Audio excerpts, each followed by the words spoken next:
Hi guys, welcome to my channel. Okay, namhlanje senza ama-cinnamon roll. Angazi ukuthi why bengiyibeka phezu kwale tray, kodwa-ke senza ubisi kanye nerama sobe sikufake ku-oven.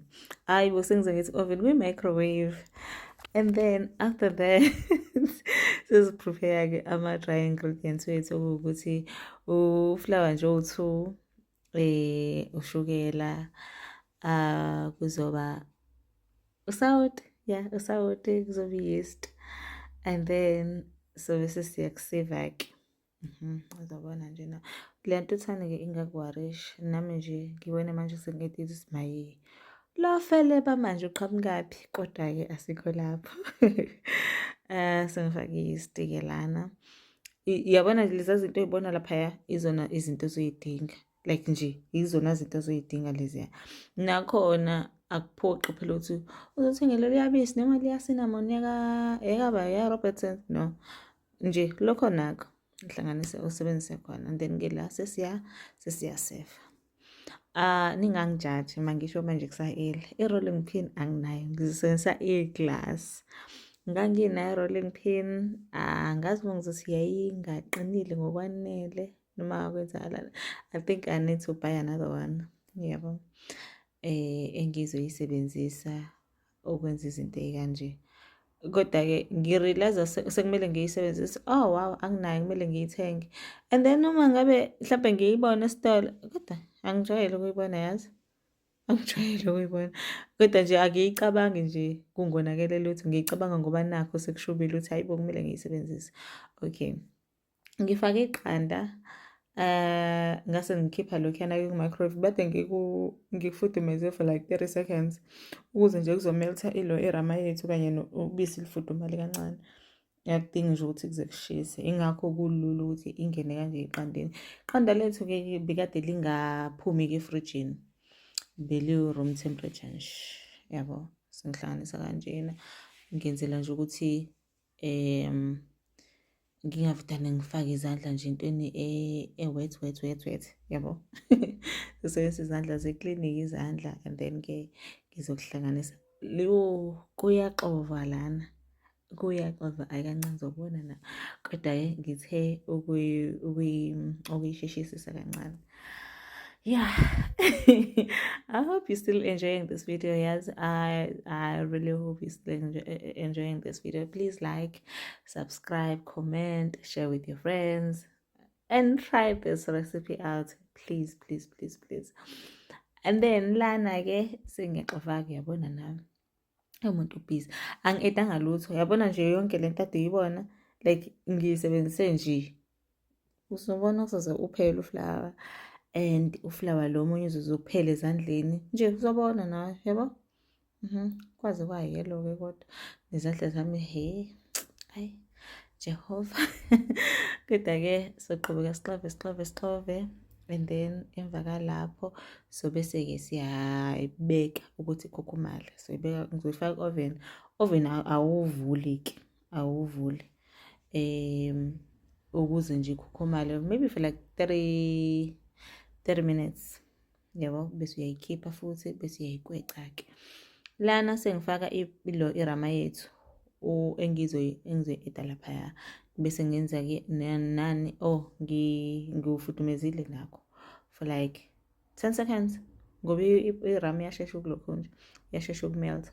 Ngase ngifaka ushukela wethu, angikalanga-ke lokho guys, anginawo ama-measurements akhona. Ushukela kanye ne-cinnamon ngase ngiyahlanganisa, lokhu seku-right-ke. Ngase ngiklina-ke i-surface yethu ade ngizokwenzela kuyona, kodwa-ke ngarealize no, I need to put ngisprinklishe uflour la phansi kwi-surface yelo eyi-counter. Ngiyaxolisa bandla ngeglass leli. Yeah. Ngizokwenza nje izivuleke, and I feel like ngiyenze ya-thick kakhulu. Yeah, ngiyenze ya-thick kakhulu, yeah.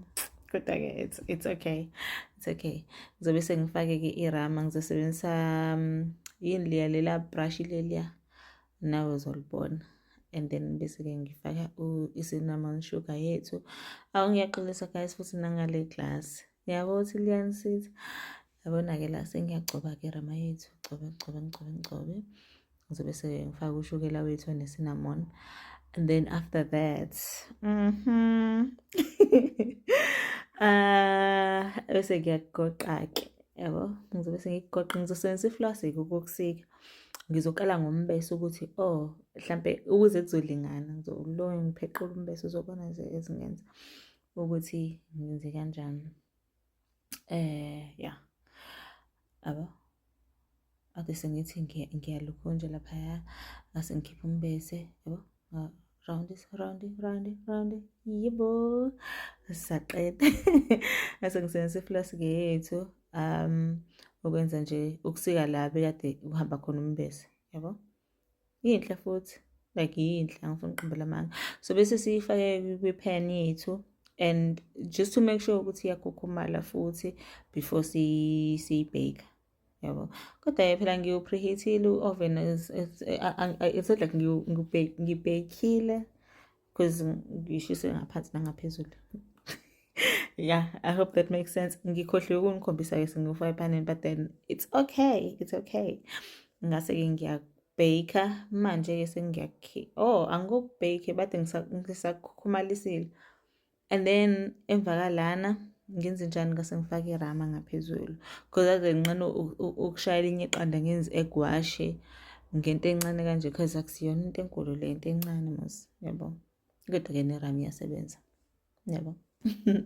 Ngase ngiyakubheka-ke. While ibheka laphaya ngase ngenza, angikuvezanga la kwi-clip, ngifake ubisi, ushukela kanye noflawa. Uwona-ke ngizokufaka la ngaphezulu because anginayo lo bade ngingayithenganga i-cream cheese icing angiyenzanga, so ngase ngisebenzisa lokhu-ke. Emvakalana ngase ngiyayigcoba-ke because ade nginqina ukuthi hayibo nayo into phela iphelela phansi, phela senzeli iphansi la, senzela ama-cinnamon roll. And then emvakalana ngase ngikuphindisa kancane ku-oven. Akudingi ukuthi uphinde usivule isitofu, like akudingi. Usiphindisa nje ukuthi kushe lokhu okukhona, vele beyade sivele sishisa isitofu. Ngase ngiyafaka-ke ku-oven wethu, ngase ngiyikhipha-ke, yabo. Mase ngiyikhipha kuzoba yinhle kanjani. Ngisebenzisela i-tin roof, akuphoqi kodwa, akuphoqi. Ungasebenzisa ngisho i-icing sugar just for a presentation nje.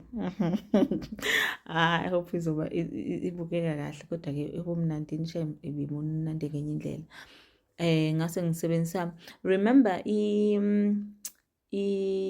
what you call oh my god, ucoconut lo wawusalile nkathi ngenza ama-marshmallow, ngisebenzise wona usprinklisha ngaphezulu. And then I realized ukuthi no man, ayingasali sihlala kanje ngathi sesicongweni. Ngase ngifaka-ke ngangathi ngiyayigcoba-ke u-ice cream wethu, kodwa nje bekumnandi ngenye indlela. Lana-ke uzobona bo, ngisprinklisha coconut. Just try it. Imunandi ngenye indlela, guys. Please like, subscribe, comment, share. Kodwa-ke, yeah, we're almost done. We are almost done.